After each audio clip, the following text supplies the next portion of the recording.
வாங்க அபூர்வாஸ் விருந்துக்கு. இட்லி தோசை சப்பாத்தின்னு பண்ணாமல் ஒரு நாள் இந்த மாதிரி சொரக்காவை வச்சு ஹெல்த்தியாக ஒரு அடை நம்ம பண்ணி கொடுக்கலாம். டேஸ்ட் ரொம்பவே அருமையாக இருக்கும். செய்கிறது ரொம்ப சிம்பிளாக இருக்கும். மேலே பார்த்தீங்கன்னா நல்லா கிறிஸ்பியாக உள்ள சாஃப்டாக டேஸ்ட்டாக இருக்கும். வாங்க இப்போ இந்த ஹெல்த்தியான சுரக்காய் அடை ரொம்ப சிம்பிளாக எப்படி பண்ணலான்னு பார்க்கலாம்ன்றதுக்கு அடுப்பில் ஒரு கல்கத்தா கடாய் போட்டிருக்கேன். இப்போ இந்த கடாய் கூட பார்த்தீங்கன்னா நம்மக்கிட்ட இண்டாலியமில் சப்பாத்தி உருட்டுற மனை, மிளகு சீரகம் இடிக்கிற இடி உரல்,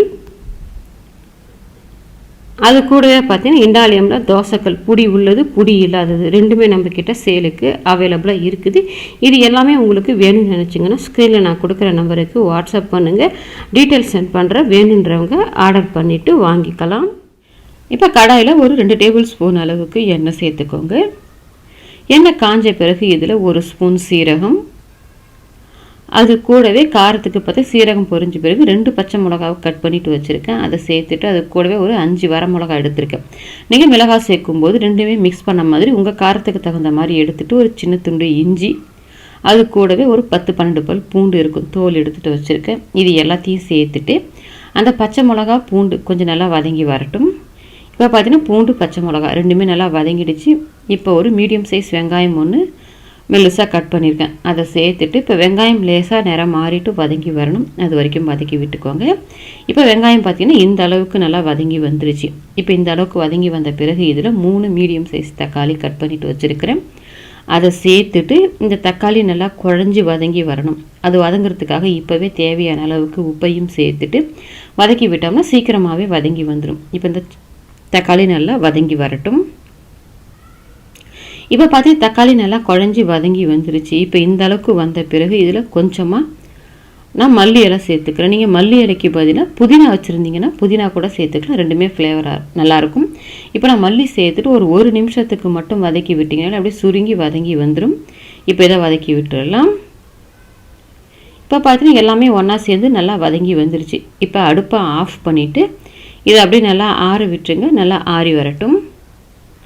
இப்போ ஆறி வந்த சட்னியை நான் ஒரு மிக்ஸி கப்பில் மாற்றிட்டு வச்சுருக்கேன். அதை சேர்த்துட்டு அரைச்சி எடுத்துக்கலாம். இப்போ அரைச்சி பார்த்தீங்கன்னா நான் அந்தளவுக்கு லேசாக கொரகொரப்புள்ள மாதிரி அரைச்சி எடுத்துருக்கேன். அதை ஒரு பாத்திரத்தில் மாற்றிட்டு அது கூடவே மிக்ஸி கப் அலசிட்டு கொஞ்சமாக தண்ணி சேர்த்துக்கு இந்த சட்னி கொஞ்சம் கட்டியாக பண்ணிக்கிட்டிங்கன்னா நல்லாயிருக்கும்.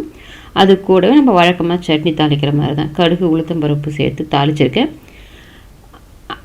தாளிப்பை சேர்த்துட்டு கலந்து விட்டுக்கோங்க. நமக்கு நல்ல சுவையான தக்காளி கொத்தமல்லி சட்னி ரெடி ஆயிடுச்சு. ஒரு மிக்ஸி கப் வச்சுட்டு அதில் 1 ஸ்பூன் சீரகம், அது கூடவே காரத்துக்கு பார்த்தா சின்னதாக இருக்கிறதால நான் ஒரு 4 வரமிளகா எடுத்திருக்கேன். நீங்கள் உங்கள் காரத்துக்கு தகுந்த மாதிரி சேர்த்துட்டு அது கூடவே 10 பல் பூண்டு தோல் எடுக்கல, தோலோடு சேர்த்துக்கோங்க, நல்ல வாசனையாக இருக்கும். இதை இப்போ தண்ணி சேர்க்காமல் அப்படியே பல்ஸில் போட்டு எடுத்திங்கன்னா கரகரப்பாக பொடிச்சு வந்துடும். அந்த மாதிரி நான் பொடிச்சு எடுத்துகிட்டு வந்திருக்கேன். இது மாதிரி எடுத்துக்கோங்க. இப்போ இது அப்படியே இருக்கட்டும். இப்போ மீடியம் சைஸில் உள்ள ஒரு சொரக்காவை நான் 2ஆக கட் பண்ணி வச்சுருக்கேன். இந்த பாதி அளவு சொரக்காவை மட்டும்தான் இப்போ நான் சீவி எடுத்துக்க போகிறேன்.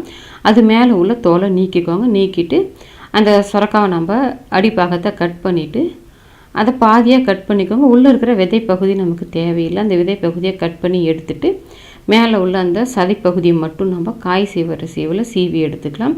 இப்போ நான் பார்த்தீங்கன்னா விதையை எடுத்து வச்சுருக்கேன். இப்போ இந்த அளவுக்கு இருந்துச்சுன்னா நம்ம காய் சீவுற சீவில் சீவிட்டு எடுத்துக்கோங்க.